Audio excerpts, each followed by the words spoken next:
Part 11. Additional Anti-Submarine Measures. Hydrophones were underwater listening devices which picked up noise from submarine propellers and gave the bearing of the sound. By 1917, the Allies were using them effectively.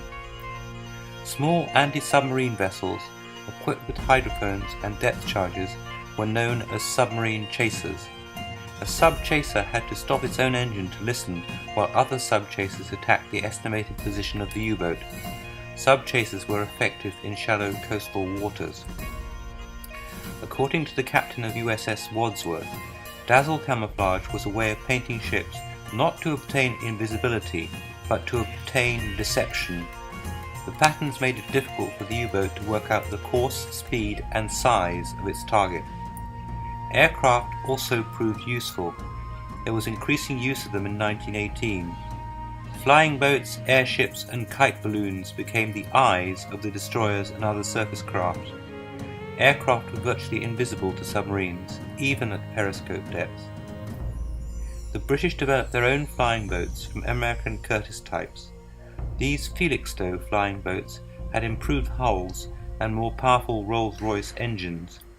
They flew effective patrols over areas such as the North Sea. In 1918, the United States Navy flew Curtiss H-16s from Queenstown.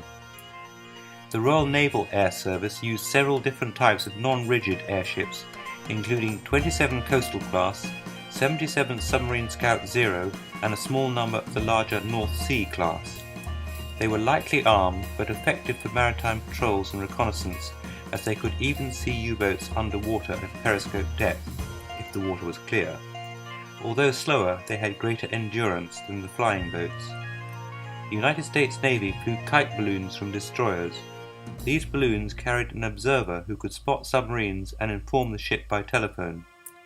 At first, numbers were limited due to a lack of available observers, but they were deemed effective by the United States Navy, which hastily trained more observers and posted them to destroyers based at Queenstown. The United States Navy called them rubber cows.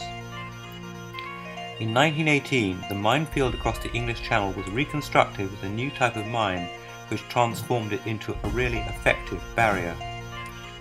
Another minefield was laid across the North Sea from Scotland to Norway. The Americans supplied most of the new mines. The British supplied the anchors and assembled them. Together they laid over 70,000 mines. In 1917, depth-charged projectors called Y-guns, from their shape, became available. Combined with stern-launched charges, a more effective pattern could be laid. Use of depth charges increased to an average of 1,745 per month during the last 6 months of the war. They also became more powerful and capable of detonating deeper. Before the convoy system was introduced, the U-boats had ignored ships returning to North America, but the submarines then went after the outbound vessels that they had been previously ignoring. Lieutenant Commander J.K. Taussig, United States Navy. So the returning ships were convoyed by an escort which would pick up an incoming convoy at the western edge of the submarine zone. Convoys forced the U-boat crews to change tactics. Instead of intercepting convoys out in the danger zone, they tried to pick off ships after the convoy broke up near port.